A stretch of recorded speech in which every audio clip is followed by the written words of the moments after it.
तो क्रोध हो, कुछ और हो, ये मन की जितनी उठापटक है, इससे बचने की विधि यही है। बड़ा करिए अपने मन को, छोटी छोटी चीजों को महत्व देना बंद करिए। छोटी छोटी बातों को महत्व देते हैं हम। कल भी आपको मैंने कहा था, अभ्यास करके देखो, जिस बात को आप आज बहुत महत्व देते हो, अभ्यास करो कि कुछ भी नहीं है, विचार करो कि ये कुछ भी नहीं है, प्रभु के सामने ये सब क्या है। आप देखोगे उसका प्रभाव धीरे धीरे कम होने लगेगा। ये जो त्याग का अभिमान आता है, क्यों आता है? क्योंकि दृष्टि प्रभु पर नहीं है, दृष्टि अपने ऊपर है, उस वस्तु पर दृष्टि है, तभी तो त्याग का अभिमान है। अगर प्रभु पर दृष्टि रहे तो अरे ये संसार 1000 बार छूट जाए, ये कोई कहने की बात है कि मैंने छोड़ा? ये भी कोई कहने की बात है? और बुरी चीज छोड़ना कोई त्याग होता है? कोई कहे कि मैंने सारा संसार छोड़ दिया, अरे अच्छा ही तो किया, अच्छी चीज थोड़ी है, बुरी चीज छोड़ी है, अपना हित ही तो किया है, अपना कल्याण ही तो किया है, ये कोई किसी पर उपकार थोड़ी है। ये सब कौन कहता है, कब कहता है? जब उसकी दृष्टि प्रभु पर नहीं होती, जब उसे वस्तु का अनुभव नहीं होता, तब ये सब बातें कही जाती हैं। नहीं तो क्या पकड़ना है, क्या छोड़ना है भाई? जिसने मन रख ही दिया, फिर जी के सुख दुख की चर्चा किस मुख कहिए। सामने पति की मृत देह पड़ी है, मीरा जी 16 श्रृंगार किए बैठी है। सामने महाराज कुमार भोजराज की मृत देह पड़ी है, घर की बड़ी बूढ़ी औरतें आई हैं वो सौभाग्य सूचक आभूषण उतारने के लिए, प्रभु नहीं उतारती है। कितना अपयश हुआ, कैसी कैसी बातें महल में हुई, क्या क्या सुनना नहीं पड़ा श्री मीरा जी को। और जब पति थे तो कसूभी साड़ी पहनकर और गले में तुलसी की माला और बांधकर पांव में घुंघरू, हाथ में लेकर करताल, और नाच रही हैं अपने गिरधर गोपाल के सामने। उनको इस बात से कुछ लेना ही नहीं है बाहर कौन कह रहा है, क्या कह रहा है, क्यों कह रहा है, सब बड़ी छोटी छोटी बातें हैं। बोले कह रहे हैं, कहते रहेंगे, और कुछ तो लोग कहेंगे ही, कहते रहेंगे। हमको तो क्या करना है? जिन भेसा मारा साहेब रीज। आज मेरे सांवरे की इच्छा है कि मैं जोगन बन जाऊं, तो लो जोगन बन गई। और आज सांवरे की इच्छा है कि दुल्हन बन जाऊं, तो लो दुल्हन बन गई।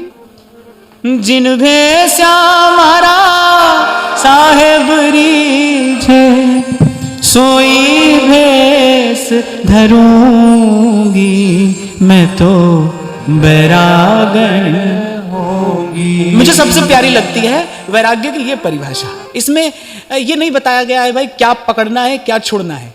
इस द्वंद्व में हम पड़ेंगे ही नहीं। जिन भेसा मारा साहेब रीझ, मैं तो छोटी छोटी घटनाओं का बार बार चिंतन करता हूं, तो उस भाव के, उस दृश्य के निकट जाने की चेष्टा करता हूं, उस घटना का मर्म जानने की चेष्टा करता हूं। मैंने सुना दी एक कहानी, आपने सुन ली, पर आप सोचो, आप सोचकर देखिए, कल्पना करिए। वाह, धन्यवाद महाराज।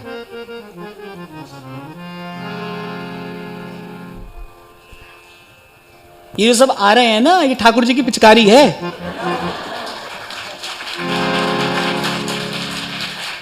इन्हीं से ही तो छिड़कते हैं ठाकुर जी प्रेम का रंग।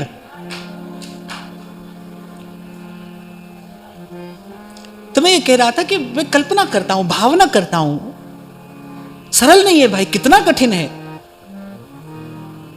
भारत का सर्वश्रेष्ठ राजवंश है वो, और उस राजवंश की वो पटरानी है। कुल कर्म का कितना बड़ा उत्तरदायित्व है उनके कंधों पर। इसीलिए श्री भक्तमालकार कहते हैं, लाज छाड़ गिरधर भजी। गिरधर का भजन तो सब करते हैं, पर मीरा जी जैसा भजन सब नहीं कर पाते हैं भाई। कह लाज छाड़ गिरधर भजी, न लेना न देना, मगन होकर, मगन होए मीरा चली। कह तेरो कोई नहीं रोकन हार, मगन होए मीरा चली। पति की मृत देह है और वो 16 श्रृंगार करके बैठी हैं। मैं कहता हूं संसार ने क्या क्या नहीं कहा होगा उनके लिए, क्या क्या लांछन नहीं लगाया होगा। और वहां जब पति है तब जोगन का भेष बनाकर रहती है, महल में जोगन का भेष बनाकर रहती है। ये कैसा त्याग बैराग है भाई, ये कैसा भक्त है, कैसा जीवन है। पर जौहरी की गति जौहरी जाने, और कै जिन जौहर हुई। उनके लिए यही वास्तविक वैराग्य है। जिन भेसा मारा साहेब रीझ, सोई भेष धरूंगी, मैं तो बैरागन हूंगी, भला मैं तो बैरागन हूंगी। तो संत को दया आती है भाई, कह रहे भरम भूलो भटकत कत, अरे क्यों भटक रहा है, कब तक भटकता रहेगा। फिर कहते हैं भगवद भक्ति विचार वेद भागवत प्रीति रत। ये बड़ी मार्मिक बात श्री सेवक जी ने कही है। कह रहे भगवत भक्ति का विचार करना, पर कैसी भक्ति, जो श्रुति और शास्त्र से सम्मत हो, ऐसी भक्ति, मनमानी भक्ति नहीं, वो भक्ति जो आचार्य द्वारा प्रदत्त विधा हो। कल बड़े विस्तार से हमने इस बात पर चर्चा की कि वासना का नाश उपासना से होता है। मन की वासना उपासना से नष्ट होती है, और उपासना किसी क्रिया विशेष का नाम नहीं है। उपवेशनार्थ धातु से शब्द बना है, पास जाकर बैठना, सानिध्य, सतत सानिध्य। अभी तक अगर आपको लगता हो ना कि मन बार बार संसार का चक्कर काट रहा है, इसका अर्थ क्या है? इसका अर्थ है कि अभी तक हम संसार की उपासना कर रहे हैं, हम संसार की उपासना में हैं। तो वो उपासना की विधा जो आचार्य प्रदत्त हो, उस विधि का अनुष्ठान करने से जो भक्ति है वो कल्याण प्रदा होती है। इसलिए बड़ी मार्मिक बात सेवक जी ने कहा भगवत भक्ति विचार, भक्ति का विचार करना, पर कैसी भक्ति? वेद भागवत प्रीति रति। जैसी भक्ति भगवान वेद व्यास ने श्रीमद् भागवत में कही है। और श्रीमद् भागवत की जो भक्ति, जो पद्धति है, उसका सार क्या है, उसका परम गंतव्य क्या है? अकामः सर्व कामो वा मोक्ष काम उदारधीः तीव्रेण भक्ति योगेन भजेत पुरुषं परम। श्री कृष्ण के चरण, श्री हरि के चरणारविंद की शरणागति प्रपत्ति, यही भागवत धर्म है। ये भागवत धर्म है कि अन्य सब अभिलाषाओं से मुक्त होकर, अन्याभिलाषिता शून्यम ज्ञान कर्माद्यनावृतम, ये भागवत धर्म है। इसीलिए मैंने उदाहरण लिया, इसीलिए मैंने इस समय श्री मीराबाई शाह का स्मरण किया। कैसी भक्ति, ऐसी भक्ति। जितना भी सब शास्त्र आदि में कहा गया है, उसका प्रयोजन क्या है? किम प्रयोजनम? ये सब किस लिए कहा गया है? अंतःकरण की शुद्धि के लिए कहा गया है। और अंतःकरण की शुद्धि का फल क्या है? भगवद अनुराग। ये अंतःकरण की शुद्धि का फल है, प्रसाद है, कुछ भी कह लीजिए। भगवद अनुराग। नयनम गलदश्रुधारया वदनम गदगद रुद्धया गिरा पुलकैर्निचितं वपुः कदा तव नाम ग्रहणे भविष्यति। अब भक्ति भी जब कोई कहता है ना, तो प्रत्येक व्यक्ति की दृष्टि में, मति में, विचार में, बुद्धि में इसका अर्थ अलग अलग है। पर हमको अपने आचार्य के अनुरूप इसका विचार करना है। हमारे आचार्यों ने भक्ति, कैसी भक्ति की बात की है? ऐसी भक्ति। नयनम गलदश्रुधारया। हमारे श्री महाप्रभु जी कहते कैसी भक्ति? राधा नाम सुधा रसम रसयितुम जिह्वास्तु मे विह्वला पादौ तत्पदकांकिता सुचरताम वृंदाटवी वीथिषु तत्कर्मैव करः करोतु हृदयं तस्याः पदं ध्यायता तद्भावोत्सवतः परं भवतु मे तत्प्राणनाथे रति।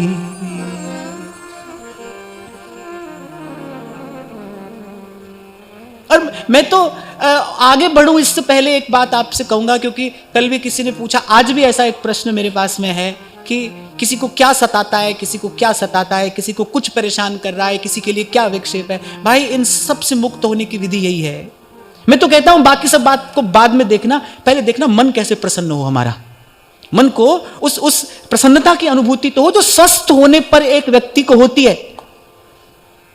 प्रसन्नता की अनुभूति कब है? स्वस्थ होने पर है। रोगी व्यक्ति प्रसन्न नहीं होता, हो ही नहीं सकता। रोग चाहे तन का हो या मन का हो, रोगी तो स्वस्थ नहीं हो सकता, प्रसन्न नहीं हो सकता। तो पहले मन स्वस्थ कैसे हो? हम विगत बहुत दिनों से इसी बात पर बार बार चर्चा कर रहे हैं, क्योंकि यह अत्यंत आवश्यक है। मैं देखता हूं बड़ी बड़ी बातें लोग कहते सुनते रहते हैं, बड़ी बड़ी बातें, बड़े बड़े व्याख्यान यहां से दिए जा रहे हैं। किसको दिए जा रहे हैं भाई? किसको किसको किसको चाहिए ये सब? नाती पोते की बात सोचने वाला, दुकान धंधे की बात निरंतर चिंतन करने वाला, उसको आप प्रिया प्रीतम की चर्चा सुनाएंगे? वो क्या करेगा? सुनकर करेगा क्या? ध्रुवदास जी 100 बार ये बात कह रहे हैं, भाई अनधिकारी सो चर्चा करे तो रस आपते जाए, अंतर परे निस्संदेह। आपको शायद मैंने बताया था ना, हमारे प्रातः स्मरणीय श्री रसिक पद रेणु जी महाराज यहां वृंदावन में राधा सुधा निधि पर चर्चा करते थे। तो एक बार एक बंबई के एक सेठ थे, वो बहुत प्रभावित हुए, उनके मन को स्पर्श की वो चर्चा। तो वो महाराज श्री को बहुत आग्रह करके बंबई ले गए। कुछ दिन का सत्संग सत्र रखा वहां पर। अब सत्संग जब शुरू हुआ तो महाराज श्री तो लगभग सब विषयों के विद्वान थे, तो उन्होंने गीता, भागवत, रामायण आदि इन विषयों पर चर्चा करनी आरंभ की। अब वो सेठ जी आए दूसरे दिन महाराज जी के पास, भाई महाराज जी वो सुनाइए जो आप वृंदावन में सुना रहे थे। तो महाराज जी ने कहा, जो वृंदावन में सुना रहे थे वो केवल वृंदावन में ही सुनाया जा सकता है, और वृंदावन वासी ही उसको सुन सकता है। महाराज जी ने जो कहा ना वो तो मैं नहीं कह सकता यहां से, मुझे अब नहीं कहना चाहिए। महाराज जी तो स्वतंत्र थे, उन्होंने कह दिया। महाराज जी ने तो कुछ और कहा था, अब मैं बोल दूंगा तो आप सब कल आओगे ही नहीं यहां, तो मैं तो वो नहीं कह सकता, पर ये कह रहा हूं। उन्होंने कहा भाई इन लोगों को सुनाओ, मैं वो चर्चा जो परमहंसों की बात है। इसलिए तो उस दिन आपसे कह रहा था श्रीमद् भागवत क्या है, प्रत्येक अध्याय के अंत में क्या लिखा है, ये परमहंसों की संगीता है। यह कर्णनाडीम पुरुषस्य यातो भवप्रदाम गे हरतिम छिनत्ति, दे गे की ममता का छेदन करने वाली ऐसी श्रीमद् भागवत की कथा है। ममता का, संसार की ममता का पोषण करने वाली नहीं है, संसार के किसी मनोरथ को पूर्ण करने वाली नहीं है। स्वयं श्रीमद् भागवत कह रही हैं क्या फल है श्रीमद् भागवत का, यस्याम वै श्रूयमाणायाम कृष्णे परम पुरुषे भक्तिरुत्पद्यते भवप्रदाम गे हरतिम छिनत्ति, उसका छेदन करने वाली है, काट कर आसक्ति को दूर फेंकने वाली है। ऐसी श्रीमद् भागवत की कथा है, यही कथा का सार है, यही कथा का फल है। सेवक जी कह रहे हैं भक्ति का विचार करना, पर कैसी भक्ति? जैसा आदेश श्रीमद् भागवत करती है वैसी भक्ति। इसलिए आपको सुनाना आरंभ किया था मैंने। सेवक जी महाराज आज्ञा कर रहे हैं, पहले भी कहा प्रथम जो शुकमुख वचन सुना बहु, फिर कह रहे हैं भगवत भक्ति विचार। ये निकुंज की गली तो दूर है, ये गली तो दूर है। पहले अपने मन को स्वस्थ तो करें, रस पीना है भाई। वो क्या है? वो विशुद्ध रस है। और कैसा रस? निगम ब्रह्म परसत नहीं, जो रस सबते दूर, वो रस हमारे महाप्रभु जी ने प्रकट किया है। वो रस हमको पीना है, इतनी गरिष्ठ वस्तु है वो, कैसे पचाएंगे? जिस व्यक्ति की पाचन शक्ति ठीक ना हो उसको आप शुद्ध गैया का घी पिला दो, मरी नहीं जाए कहीं बेचारा। आपको लगेगा हमने तो इतनी बढ़िया वस्तु खिलाई है, क्या परिणाम आया? भाई उसके अंदर पचाने की क्षमता ही नहीं थी। क्यों कहते हैं कि भाई ये रस जो है तो सिंगनी का दूध है? भगवत रसिक देव जी कहते हैं ना ये बात, या तो भाई स्वर्ण पात्र में टिकेगा, या शेर का बच्चा इसको पचाएगा, या तो सोने का पात्र बनो, या फिर इन आचार्यों के चरण पकड़कर इनसे कहो हम बालक तुम माए हमारी, पल पल माए करो रखवारी। नहीं तो इन आचार्यों के बालक बन जाओ, फिर ये रस पचेगा। पर पहले कह रहे हैं भगवत भक्ति विचार, वेद भागवत प्रीति रति।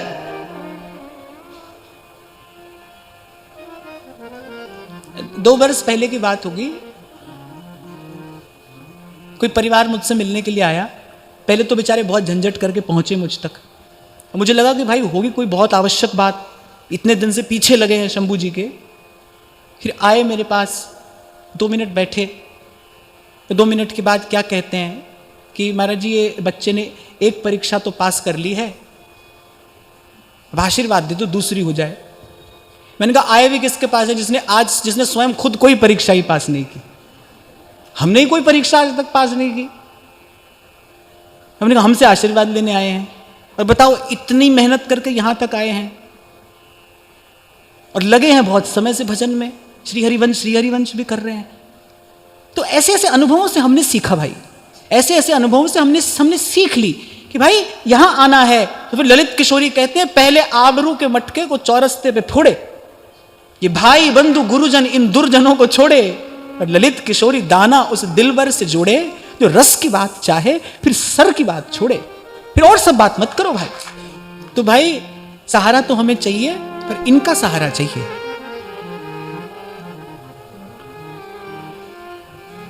कहते हैं दाता वो है जो एक बार इतना दे दे कि फिर याचना समाप्त हो जाए, फिर मांगना ना पड़े। वो दाता कैसा जो याचक को याचक ही बना रहने दे। और संसार तो ऐसा ही दाता है भाई, संसार में तो हर दाता ऐसा है, वो तो कहेगा रोज आओ और ले जाओ। संसार जो वस्तु देता है, क्योंकि स्वयं अपूर्ण है ना, इसीलिए अपूर्ण ही दे पाता है। पूर्णता तृप्ति लाभ ये तो संसार नहीं करा सकता। ऐसा दाता जो एक बार दे तो फिर याचना न करनी पड़े।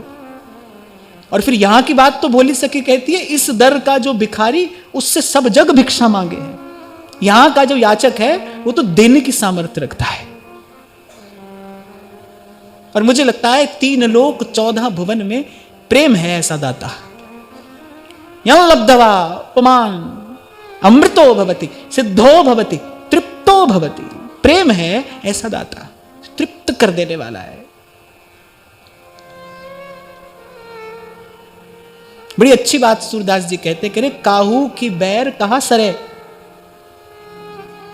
सिर पर समर्थ स्वामी रखिए और सदा सदा के लिए निर्भय हो जाइए। कह रहे काहू की बैर कहां सरे, कह रहे ताकि सरवर करे सो मूर्ख जाको गोपाल बड़ो करे। जिसको प्रभु बड़ा करें फिर उसकी समानता करने वाला मूर्ख है। कह रहे ससी सन्मुख जो धूल उड़ावे, चंद्रमा की ओर देखकर अगर कोई धूल उड़ाए, चंद्रमा की ओर अगर कोई धूल फेंके, शशि सन्मुख को धूल उड़ावे तो उलट ताही के मुख ही पर है, उसी के मुख पर तो पड़ती है। और फिर कह रही चिड़िया कहां समुद्र उलीचे और पवन कहां पर्वत टरे। चिड़िया के चोंच भर लेने से समुद्र का कुछ जाता है, और पवन कितना भी प्रबल पवन क्यों ना हो, पर क्या क्या पर्वत को हिला सकता है। और फिर कहते हैं जहां की कृपा पतित है पावन पग परसत पाहन तरे। और अंतिम बात मुझे बड़ी प्रिय लगी इसलिए ये पद चुन लाया। सूरदास जी कह रहे सूर केस नहीं टार सके को, कह रहे सूर केस नहीं टार सके को, दांत पीस जो जगत मरे। जहां को मनमोहन अंग करे वहां को केस खसे नहीं सिरते जो जग बैर करे। ताकि सरवर कहा कोई करे, और कोई करे भी तो सूरदास जी करे काहू के बैर कहां सरे। क्या होता है, करने दो, होने दो। धक्का मारने वाले को धक्का मारने दो। आप पलटकर जवाब नहीं देना भाई, आप प्रभु की ओर देखना, आप प्रभु की ओर ही देखना। प्रभु किस दिन अंगीकार कर लें, उस दिन भीतर बाहर के धक्कों से सदा सदा के लिए छुटकारा मिल जाएगा भाई। नहीं तो मन कितना धक्का मारता है। भजन के मार्ग पर चलते हैं, माला लेकर बैठते हैं, मन धक्का मारकर गिरा देता है कि नहीं गिराता। सतपथ पर चलते व्यक्ति को कौन गिराता है, मन ही तो गिराता है। मन ही करे फजीत, मन ही मिलावे राम से, मन ही करे फजीत। सतपथ पर चलता है व्यक्ति, अपना मन गिरा देता है, धक्का मारकर गिरा देता है। अब अपने मन से कैसे लड़ोगे, मन से कैसे झगड़ोगे। तो करता रहे, कोई करता रहे। सूरदास जी तो कहते हैं भाई वहां को केस खसे नहीं सिर पे, दांत पीस जो जगत मरे। गुस्सा आता है तब दांत पीसते हैं ना लोग। सूरदास जी कह रहे सारा संसार अपने दांत पीसे तो भी कुछ नहीं होता। जहां को गोपाल बड़ो करे, प्रभु को अपने पक्ष में कर लीजिए। और प्रभु किसके पक्ष में रहते हैं, यह तो धर्मस ततो जयः। प्रभु तो धर्म के पक्ष में है भाई।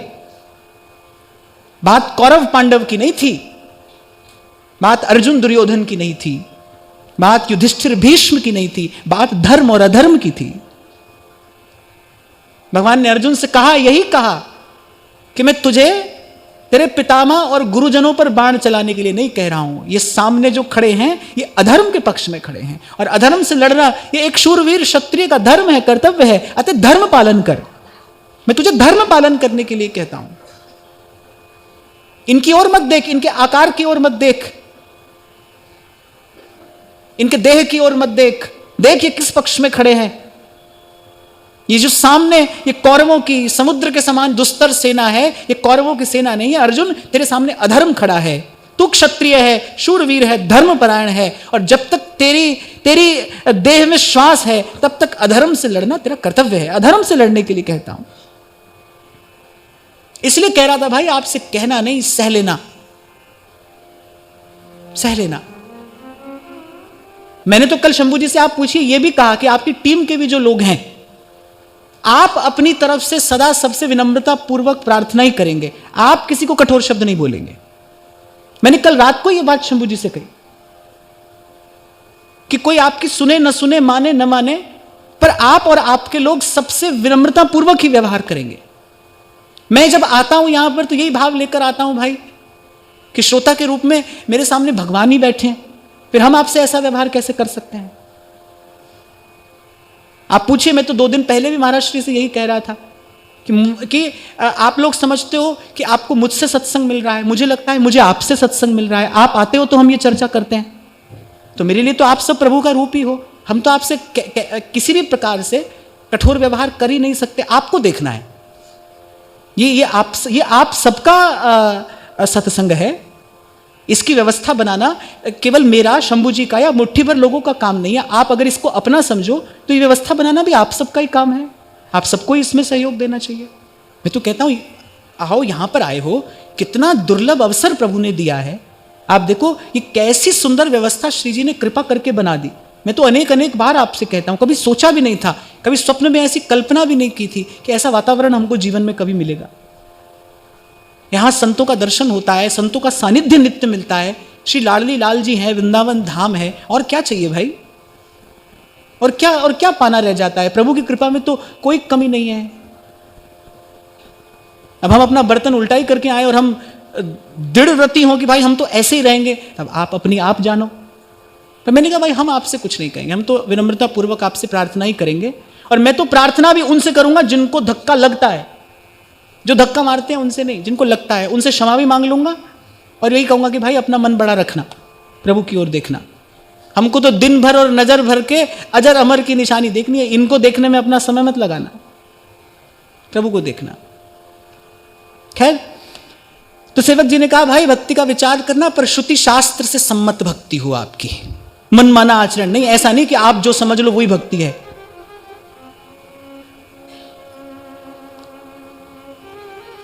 ये जो सब हो रहा है ये मन माने आचरण के कारण ही तो होता है। यही उसी सब का ही तो परिणाम है। ये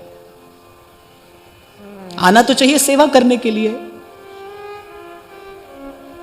प्रभु को कौन प्रिय लगता है अपने हिस्से का सुख दे सके किसी को, किसी की मुस्कुराहटों पे हो निसार।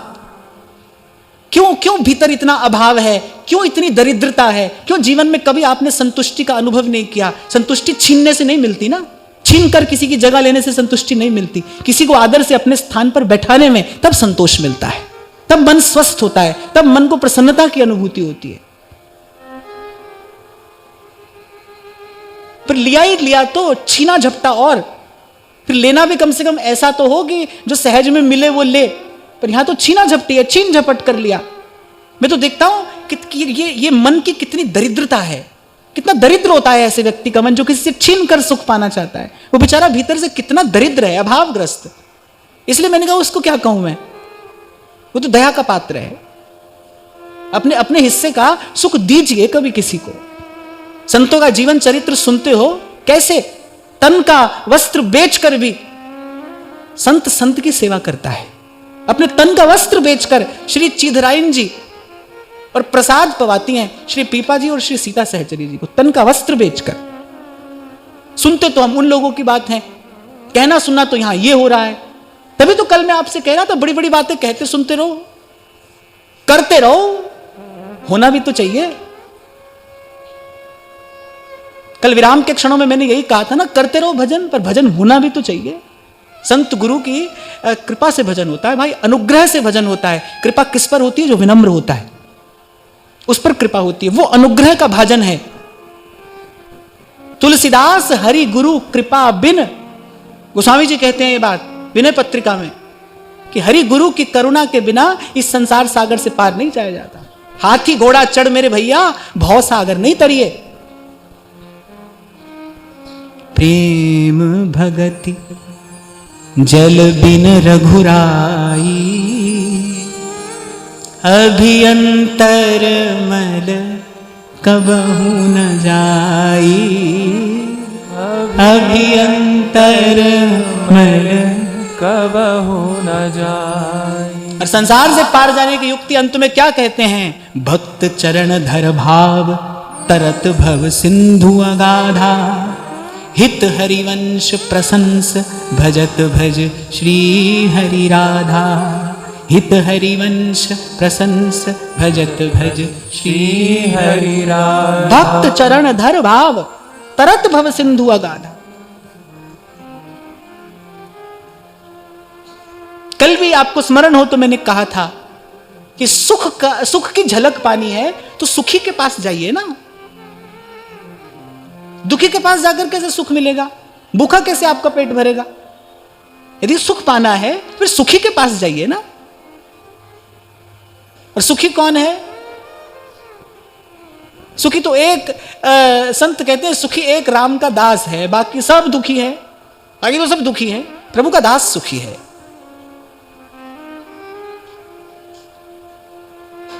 परम श्रद्धे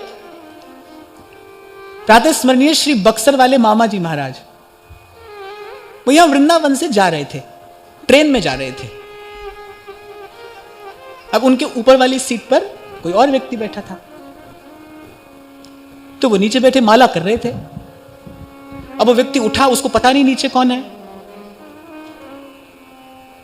तो श्री मामा जी महाराज बैठे थे, भजन कर रहे थे। उस व्यक्ति ने अपना पांव लटकाया, जूता पहने था, उनके मस्तक में जा लगा। अब जो साथ में व्यक्ति बैठा था उसको बड़ा क्रोध आया। आप देखो कैसा संत का हृदय होता है। श्री मामा जी क्या उत्तर देते हैं? व्यास जी का एक पद सुनाया, सुधार्यो हरि मेरो परलोक, व्यास जी ने लिखा है। और व्यास जी अंत में कहते हैं कि वृंदावन तज अनत जो जाए, कह रहे तासिर पन ही ठोक। तो मामा जी कह रहे हैं कि व्यास जी ने तो कहा ही है वृंदावन छोड़कर जो जाए उसके सर में जूता लगना चाहिए। दृष्टिकोण है इधर घटने वाली घटनाओं को देखने का दृष्टिकोण है। जिस बात पर हमने आज चर्चा की कि मन को स्वस्थ रखना है, कैसे रखोगे? मन को सम रखना है, कैसे रखोगे? ये तो विषमता से भरा संसार है। आज ठंडा है, कल गर्म हो जाएगा। आज धूप निकली है, कल आंधी तूफान आएगा। यहां मन को सम कैसे रखोगे? एक ही विधि है, जो कुछ वरते सब तेरा भान। जो हो रहा है प्रभु आपकी इच्छा से हो रहा है। सबसे प्यारी बात, सबसे काम की बात, पते की बात कबीर कहते हैं इस संदर्भ में, राम झरोखे बैठ के सबका मुजरा ले। अब मुजरा तो समझते हो ना आप, ना ये जो नृत्य हो रहा है ना, और नचाने वाला कौन है? सबही नचावत राम गुसाई। अब कठपुतली कौन सा हाथ बढ़ाएगी, कौन सा पैर बढ़ाएगी? अब कठपुतली बेचारी के हाथ में थोड़ी है। और महादेव कह रहे हैं ये बात, महादेव की बात नहीं मानोगे तो कैसे सुखी होगे? उमा दारू जोशित की नाई, सबही नचावत राम गुसाई। दारू जोशित की नाई, कठपुतली ही कहा है महादेव ने, और सबही नचावत राम गुसाई। एक और बड़ी पते की बात यहां मिल जाती है। हंसते हुए कहते हैं महादेव, जीव की अज्ञता पर हंसी आती है, हंस देते हैं। बोले बिहसी महेश तब ज्ञानी मूढ़ न को, जेहि जस जग रघुपति करही, सोते ही छिन तस हो। इसलिए आपको थोड़ी देर पहले कह रहा था कि हमारा जीवन किसी के काम आए तो धन्यवाद दीजिए प्रभु को कि प्रभु ने इस कठपुतली से ये सुंदर नृत्य करा दिया। ये जीवन किसी के काम आ जाए, हम किसी के जीवन में प्रसन्नता का कारण बने, हम किसी का साधन बने, हम किसी का सहारा बन जाएं, तो प्रभु को धन्यवाद देना कि प्रभु इस कठपुतली से आपने सुंदर नाच नचाया। जो अनुचित कर रहा है वो भी उसी का नचाया तो नाच रहा है। हमको प्रभु ने अच्छे काम में ले लिया, ये बहुत बड़ी कृपा है, बड़ा धन्यवाद है। कहा ही था मैंने आपसे, भाई यहां ना बैठे होते तो संसार की गलियों में भटक रहे होते, कोई और उपक्रम कर रहे होते, मन के धक्के खा रहे होते। ले आए प्रभु, कृपा करके यहां बैठा दिया। इसका समाधान क्या है? इस विषमता से पार जाने का समाधान क्या है? कैसे मन सम होगा, कैसे मन स्वस्थ होगा? कोई दूसरी युक्ति नहीं है भाई। अगर केवल काम का निग्रह करोगे तो क्रोध बढ़ जाएगा। काम क्रोध से अलग अलग निपटने जाओगे तो बड़ी उलझन है। केवल काम का निग्रह करोगे क्रोध बढ़ जाएगा। काम क्रोध को भी जीत लिया तो लियो मैंने जीत लिया, ये अहंकार मुंह बाए खड़ा है सामने, कहां जाओगे? संत बताता है, युक्ति देता है, लेनी हो तो ले लो। सोई सेवक जाके असी मति न टरई हनुमंत, मैं सेवक सचराचर रूप राशि भगवंत। महर्षि जी स्वामी शरणानंद जी महाराज की जितनी भी बात मैंने पढ़ी, एक बात पर उन्होंने बहुत बल दिया। उन्होंने कहा कि भाई इस संसार में आकर और जैसे कबीर कहते हैं ना, जो कि त्यों धर दीनी चदरिया। आप चाहते हो कि यहां आ गए हो और ये मन की चदरिया जो कि त्यों रहे, फिर एक युक्ति है भाई, बस इसकी सेवा करते चले जाइए। बस इसकी सेवा करते चले जाइए।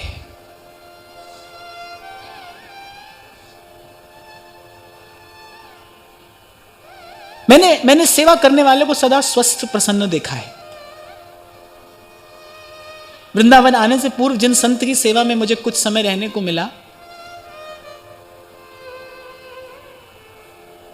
गोहाना वाले परम श्रद्धेय पूज्य श्री भगत हंसराज जी महाराज, वही बात बार बार कहते थे। वो कहते थे, बेटा सबकी सेवा करना, सबसे आशीर्वाद लेना। सेवा करने वाले का तन मन धन भगवान स्वस्थ रखते हैं। हनुमान जी सेवा कर रहे हैं, सेवक हैं। आप देखो, और तेरे सेवक को भौ किछ नाही, सेवक शब्द का प्रयोग किया है महाराज ने वाणी में। सेवक कहा, कोई और शब्द नहीं, तेरे सेवक को भौ किछ नाही। सेवक सदा प्रसन्न है, स्वस्थ है, प्रसन्न है और निर्द्वंद है। उसके मन में कोई प्रश्न नहीं है, कोई उलझन नहीं है। क्यों? क्योंकि स्वामी की आज्ञा का, स्वामी की इच्छा का पालन कर रहा है।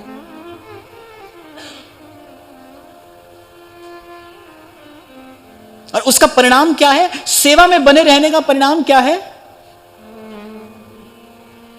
चारों युग परताप तुम्हारा, चारों युग प्रताप तुम्हारा। सतयुग हो, त्रेता द्वापर कलयुग, कुछ भी हो, पर सेवक का जस अटल है। चारों युग प्रताप तुम्हारा। किसकी महिमा है? सेवा की महिमा है। बड़ी ऊंची बात है भाई, सबसे ऊंची बात है। इससे अधिक, इससे आगे कुछ और नहीं है। सेवा करते चलिए। इस संसार की जो विकृति है, जो विकार है इसमें, उस विकार से अछूता यदि रहना है, कमलवत यदि रहना है, यहां पर अस्पृष्ट रहना है, यदि निर्लिप्त रहना है, निष्प्रिय रहना है, तो केवल कहिए नहीं, करिए, करके दिखाइए, सेवा करिए। और सैकड़ों बार आपने यहां मुझसे सुना कि जब सेवा की बात आए तो इसकी उसकी सेवा नहीं, सबकी सेवा। जब अवसर मिले, जैसा अवसर मिले, तब करिए। और आप मेरी बात मान लीजिए, आपकी शारीरिक, मानसिक, भावनात्मक प्रत्येक प्रकार की योग्यता का विकास होता है सेवा करने से। आपकी योग्यता बढ़ती चली जाएगी। ऐसी उदारता आपको सेवा प्रदान करती है, जिस उदार हृदय में आने को ललचा उठते हैं प्रभु। हम जिनका नाम गाते हैं यहां, विठ्ठल विठ्ठल विठ्ठला। आप देखो प्रभु उस ईंट पर खड़े हैं, उस झांकी के मूल में क्या है? माता पिता की सेवा कर रहे हैं। जो भक्त हैं वो माता पिता की सेवा कर रहे हैं। पुंडलीक सेवा में निष्ठा है, खींचे चले आए भगवान। और मैं एक और बात भी आपको कह दूं, सेवा करने वाले को कहीं जाना भी नहीं पड़ता, प्रभु आ जाते हैं उस तक, उसको ढूंढते हुए आते हैं, खींचे चले आते हैं भगवान। सेवा की भावना खींच लेती है भगवान को। संत गुरु की सेवा करने वाले को भगवान ही खोजते हुए आते हैं। कोई भी युग हो, कोई भी काल हो। ऐसा नहीं कि त्रेता में श्री शबरी जी के आश्रम पर आए, अब नहीं आएंगे। अब भी कोई गुरु के वचन में निष्ठा रख के गुरु की सेवा करने की भावना से साधन करता हो तो आज भी भगवान आते हैं, आना पड़ेगा। युग का परिवर्तन संसार के लिए होता है ना, पर भगवान तो माया और काल से परे है ना। वो तो युग के, समय के, काल के भेद से परे है ना। वहां तो ये सब नियम है नहीं। कोई भी युग हो, यदि ऐसी भावना हो तो प्रभु आते ही हैं, आना पड़ता है प्रभु को। और फिर जिस देश में आ गए हैं हम, यहां तो नियम ही एक है, भक्त चरण धर भाव तरत भव सिंधु अगाधा, हित हरिवंश किशोर भजत भज श्री हरि राधा। ये जो गाने में आपको इतना आनंद आता है, अजर अमर की निशानी, जिस दिन मैंने पहली बार गाया था, मैंने आपसे कहा था ना भाई, ये अजर अमर की निशानी कौन है? किसकी बात कबीर कर रहे हैं? अजर अमर की निशानी इस संसार में कौन है? ये जो उसके संत है ना, यही उस अजर अमर की निशानी है। यहां पर वही उसका निशान है। प्रतीक नहीं है, प्रमाण है उसका। संत उसका प्रतीक नहीं है। प्रतीक तो मंदिर में विग्रह भी है, प्रतीक तो पुस्तक भी हो सकती है, कुछ भी हो सकता है, पर ये तो प्रमाण है। इनमें चेतना है। विग्रह में तो चेतना आपसे आती है। क्षमा करना, पर बात यही सच्ची है। विग्रह में चेतना आपसे आती है, आपकी भावना उसका पोषण करती है। जो जैसी ठाकुर जी की सेवा करेगा उसके स्वरूप से वैसा ही रूप परिलक्षित होता है। हमने देखा कि कभी कभी ऐसा देखने में आता है कि जैसे मान लो किसी संत ने जीवन भर किसी भगवत विग्रह की सेवा की है, तो जब वो संत चला जाता है ना, तो उस संत के साथ साथ उसकी श्री भी चली जाती है। फिर उसके पीछे सेवा कोई भी करता रहे, पर वो बात नहीं रहती। ऐसा भी देखने में आता है। तो विग्रह में तो आपसे चेतना का संचार होता है, पर संत तो वो प्रमाण है जो किसी को भी दृष्टि से, स्पर्श से, शब्द से, संकल्प से, विचार से, शब्द और भाव से, और मैं कहता हूं ये न भी हो, केवल अपने मौन से ही किसी हृदय में उस भगवदीय भाव का संचार कर देता है। तभी तो ध्रुवदास जी ने कहा, भक्त संग छिन एक में देत भक्ति उपजा। तो संतों का भजन श्री सेवक जी महाराज यहां हमसे करा रहे हैं, और संतों का दर्शन हो रहा है, संतों का कृपा प्रसाद मिल रहा है। आज की वार्ता श्री जी के चरणों में निवेदन करते हैं। महाराज श्री के चरणों में प्रणाम। आप कृपा करके पधारे। आपके चरणों में बारंबार प्रणाम। आप सबके हृदयस्थ हित प्रभु को, भाव प्रभु को नमन।